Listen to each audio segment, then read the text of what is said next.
اے بیٹو، یوں کرو کہ ایک دفعہ پھر جاؤ اور یوسف اور اس کے بھائی کو تلاش کرو، اور اللہ کی رحمت سے نا امید نہ ہونا کہ اللہ کی رحمت سے تو کافر لوگ ہی نا امید ہوا کرتے ہیں۔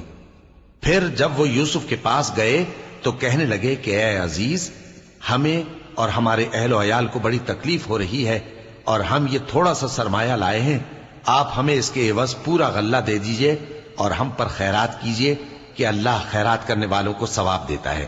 یوسف نے کہا، تمہیں معلوم ہے کہ جب تم نادانی میں پھنسے ہوئے تھے تو تم نے یوسف اور اس کے بھائی کے ساتھ کیا کیا تھا؟ وہ بولے، کیا واقعی تم ہی یوسف ہو؟ انہوں نے کہا، ہاں میں یوسف ہوں، اور بن یامین کی طرف اشارہ کر کے کہنے لگے، یہ میرا بھائی ہے، اللہ نے ہم پر بڑا احسان کیا ہے۔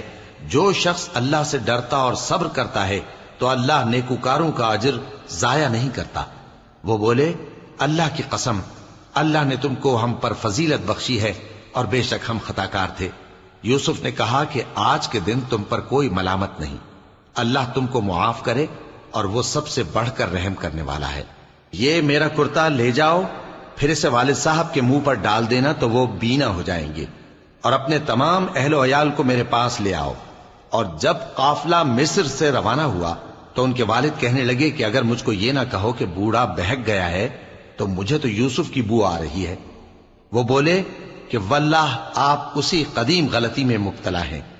مگر جب خوشخبری دینے والا آ پہنچا تو اس نے کرتا ان کے منہ پر ڈال دیا، سو وہ بینا ہو گئے، اور بیٹوں سے کہنے لگے، کیا میں نے تم سے نہیں کہا تھا کہ میں اللہ کی طرف سے وہ باتیں جانتا ہوں جو تم نہیں جانتے؟ بیٹوں نے کہا کہ ابا، ہمارے لیے ہمارے گناہ کی مغفرت مانگیے، بے شک ہم خطا کار تھے۔ فرمایا، میں اپنے پروردگار سے تمہارے لیے بخشش مانگوں گا، بے شک وہ بخشنے والا ہے، مہربان ہے۔